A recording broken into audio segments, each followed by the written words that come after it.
Yeah. You know, I had the really beautiful privilege of traveling North America and a lot of the world and sitting down with indigenous people from all over. You know, when Uncle Phil and I were in Panama, we stayed with some indigenous people up in the jungle.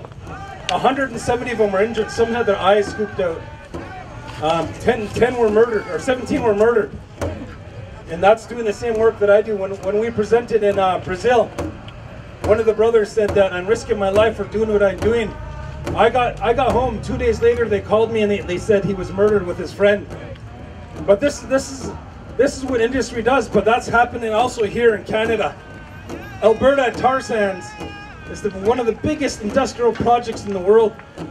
We know this. It takes 2 tons of earth to get 1 barrel. It takes 3.5 barrels of water to get 1 barrel, and they're getting 2 million barrels a day. And in that process, I was at the Alberta tar sands with some of my family that are here today.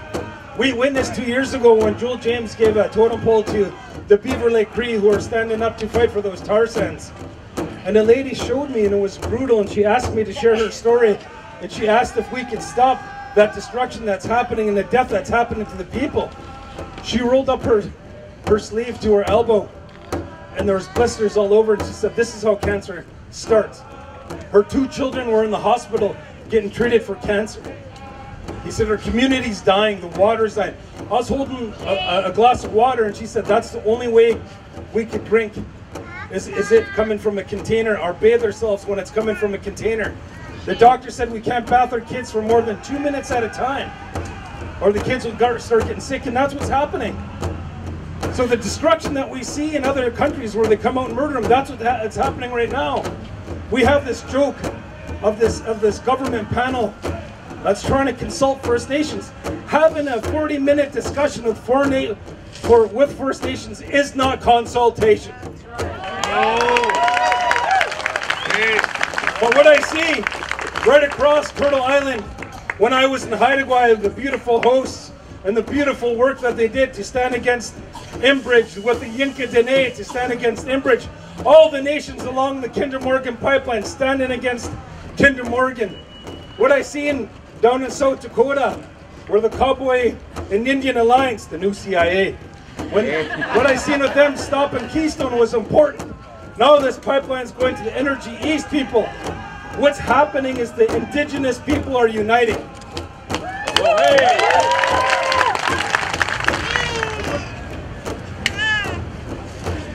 We are all part of the tapestry that is being woven before us.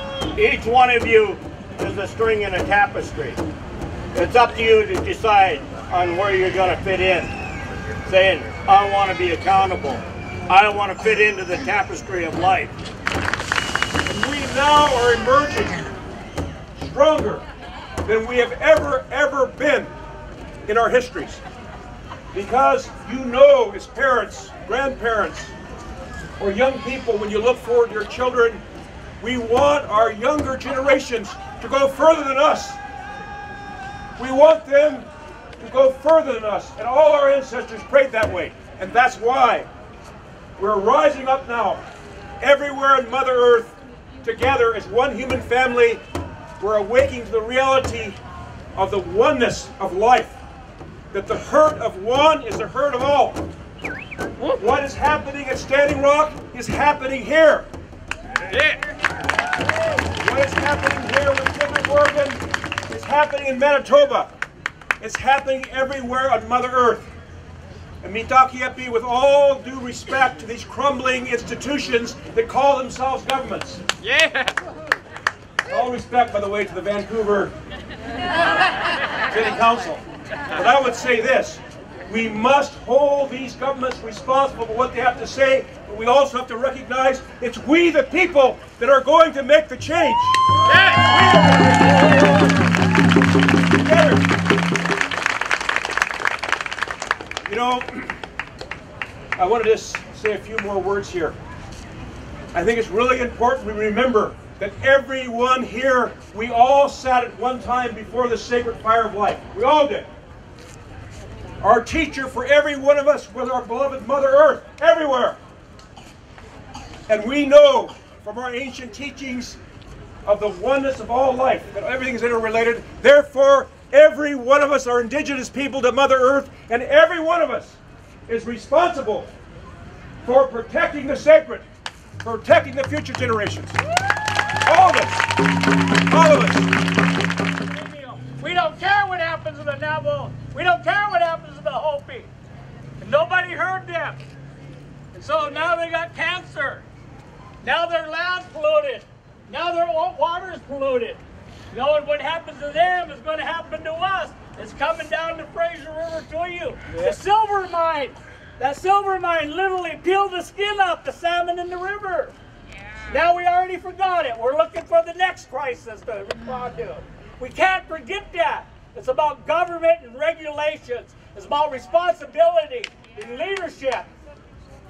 And so the next one is not a wolf, but it's a bear. We got to have the endurance of a bear, the strength. We can't give up. We can't get tired.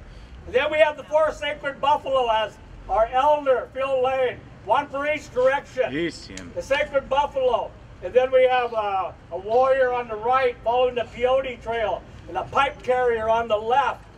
And the symbols of the Native American church, which is 10,000 years old, minimum, is carved on there. We're bringing it from Vancouver to Seattle to Longview.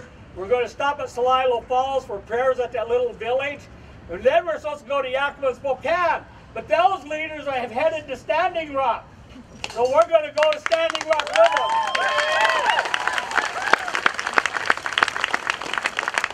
We're going to go up to Sandpoint, Idaho. That's where all the trains are going through. That's where all the equipment's passing through. And they're saying, no, you can't pass. And we're going to go up there and support them. The people, the Salish, and the Dispersed, and the Spokane. Then we're going to Missoula. You know, because out of Montana, Zinke's on the House Natural Resources Committee. And he'd like to just wipe out our treaties. He'd like to do everything he can to eliminate our ability to stop these type of polluting corporations from implementing their plans. So we want him held accountable. Then we're going to go to Billings. Then we're heading back to Bismarck. But we hope that everybody working together, paying attention, will have a united voice telling North Dakota, the governor, you can't do that. You're violating human rights. It's not decent for you to take away their water, to cut off their sewer. Right. Next will be food. Right. He's trying to provoke a riot. He's trying to make people mad. He's trying to be an instigator. When these people are praying, they got elders, grandmas there, and babies there. They don't want riots, they want prayers for the earth. They want to protect their territory. And so we're going there to join with them. And then we head to Winnipeg. You know, it has the biggest concentrations of First Nation people in Winnipeg. We're going there to encourage them. The east pipeline is going through there. Help us stop it.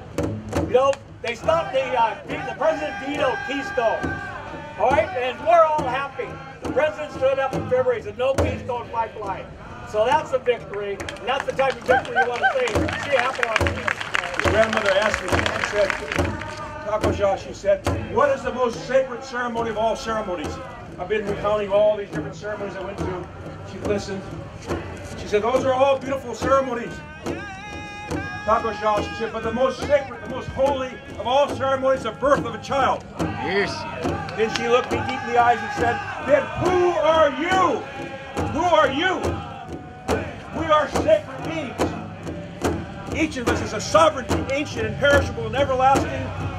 And the foundation of this new world that's unfolding, this new world civilization, is based in the one understanding of the oneness of the human family in unity and diversity.